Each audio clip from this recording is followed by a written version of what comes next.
Yan, sa mga tropa, it's update naman tayo. Dito naman, papunta naman po sa University Avenue Station naman, sa MRT 7 project pa rin po. So dito naman po tayo sisilip. So ito, mapapansin nyo po, ito na po yung ating trainway. Yan, so may nakikita na din po tayo dito nakalagay sa gitna. Yan, di ko alam pa kung ano tawag dito, pero ito nakalagay na. Tapos yung ito, may daanan din po ng mga, yung para po sa ano, no, drainage ba tawag dito. Ayan, no, yung may butas sa gitna. Tapos ayan, wala po siyang mga bato-bato na linagay dito para sa rail tracks. Yan, wala po nilagay na bato. Kumbaga puro pure cement lang po. Tapos ano, puro railing lang yung nilagay.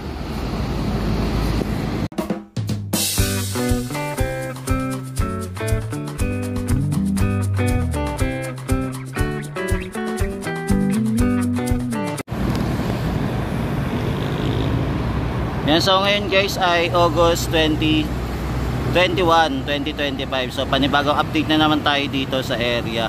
Papunta naman po ito ng underground naman para po sa station ng University Avenue Station. So dito naman po tayo mag-update. So tara, punta na po natin itong station na to. Ikot-ikot po muli tayo. Silip-silip po muna kung ano po yung latest update dito sa area. Kung ano po yung mga pagbabago, development, progress. Ayan, medyo matagal din tayo hindi nag-update. So ngayon ulit makakabilik tayo. Yan, so dito naman sa ating area ng Commonwealth, mapapansin nyo po, nag-i-spalt po sila, no? Yan, naayos-ayos po nila ngayon. So ito po yung itsura ng ating Commonwealth. Ang laki ng daan, no? Ang laki ng lane. Mas malaki pa po ito sa sa EDSA. Dapat ganito kalawak yung daanan sa EDSA para sobrang bilis po. Yan, kaya lang masyado nang na-compress yung EDSA, kaya medyo sumigip na rin.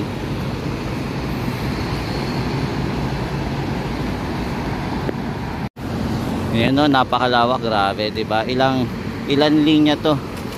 'Di ba, ang dami. So, kung naging ganito yung EDSA, ang ganda sana. Sobrang luwag. Kaya lang hindi nangyari. Sumikip ang EDSA natin. Yung kung mapapansin nyo po guys, nandito po yung ating mga heavy equipment na gagamitin po para sa project po na sa MRT 7 station dito po sa University Station po. Ayan, so ito naka-park po sila, no, yung mga gagamitin. Yan, hindi ko na po mapapangalanan kung ano-ano po yung mga pangalan nito, pero ito naka-park po dito. Tapos ito po yung mga concrete. Ayan, nandito din po nakalagay.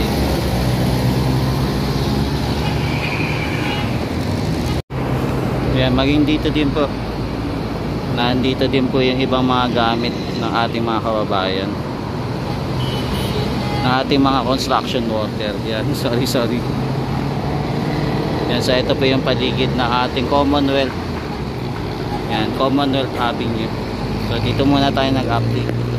Yan, so nandito po tayo sa stockyard nila. Yan, so ito po yung itsura ng stockyard para po sa MRT 7 project para sa University Station. Yan, medyo malaki po yung stockyard nila, no, para sa mga kailangan nilang mga gamit o supply sa pag-aayos po ng ating MRT 7 dito sa area po ng Commonwealth. Yan, so punta na tayo sa ginagawang station po.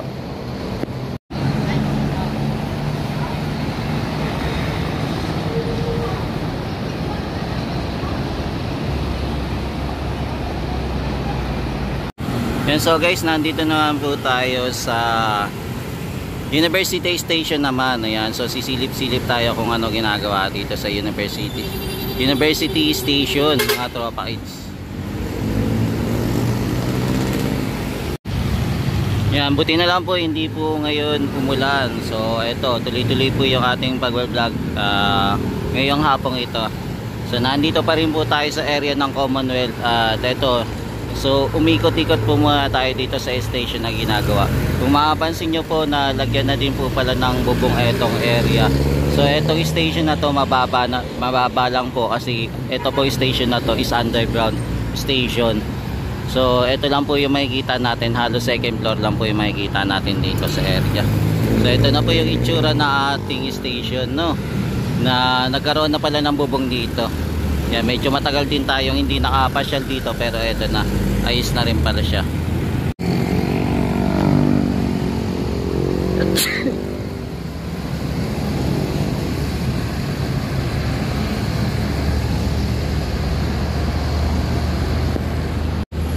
Yan, so makikita natin na yung mga nilagay po dito ay puro mga kolon.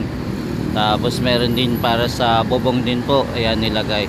Puro po mga steel o steel beam.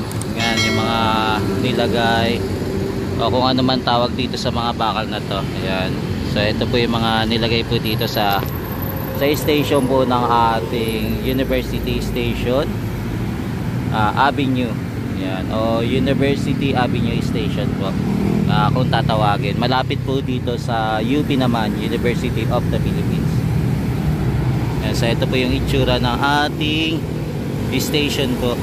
Yan, so nandito din po yung malapit yung stockyard po ng ating MRT7.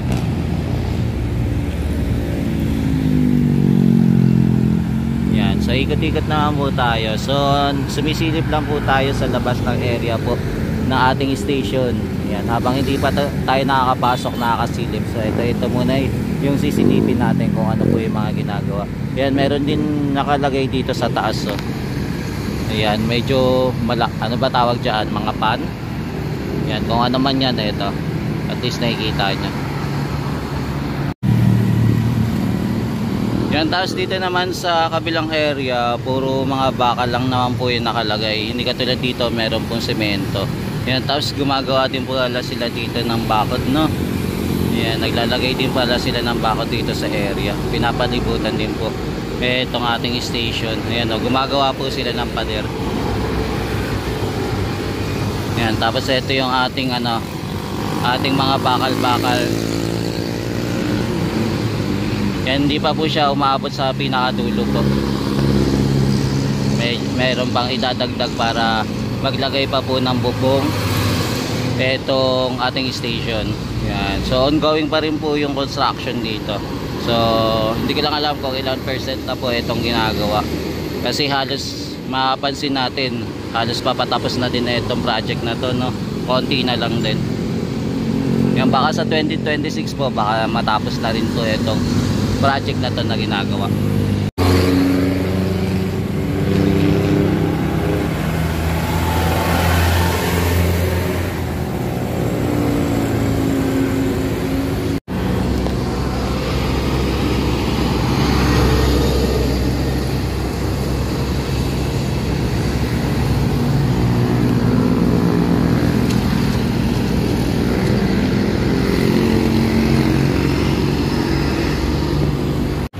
Yan, so mapapansin din natin mga tropa sa ito establishment dito.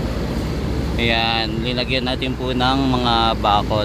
So abangan na lang natin kung kailan po nila naman i-demolish na itong mga building dito, no? So abangan natin kung kailan na ito magigiba at kung ano naman ilalagay dito sa area.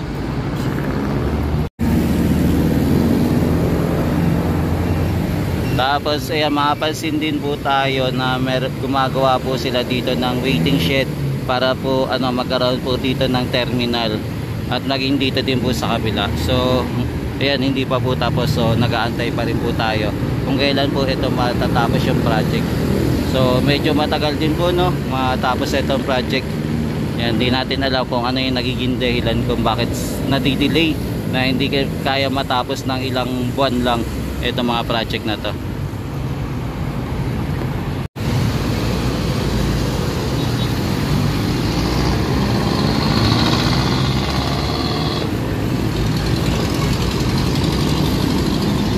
Yan, so nandito naman po tayo sa may overpass naman ng Peltoa. So ito makikita po natin, ito MRT station pa rin, yung University Avenue Station. Yan, so ito yung itsura niya pag nandito tayo sa taas po. So ngayon wala po tayo nakapansin na gumagawa compared doon sa kabila. Meron pong mga gumagawa, meron pong nagtatrabaho. So ito naman, aabangan natin kung saan naman po yung magiging daanan na ito, itong station na to, kung dito po ba ang magiging daanan. Yan, kaya abangan na lang natin kung kailan po ito magkakaroon ng daanan ng overpass po, or footbridge, or elevated walkway. Yan, so ito naman po yung ating circle naman. So ito po yung itsura ng ating circle.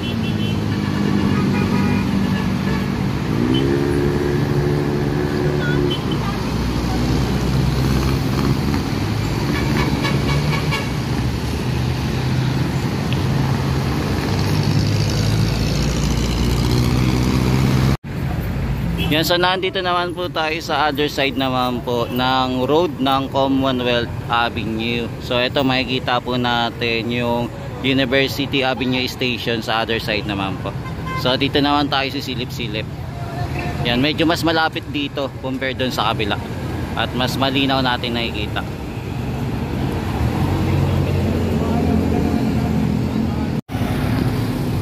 Yan, meron pa ditong extension no, na hindi pa po naayos. Yan, so abangan natin kung kailan ito makakompleto. Yan, so ito po yung itsura naman dito sa other side naman po ng Commonwealth Avenue. Yan, so ito po yung itsura ng ating ginagawang University Avenue Station dito sa area. Yan, malapit po dito sa Petron. Yan, so ito yung Petron side naman.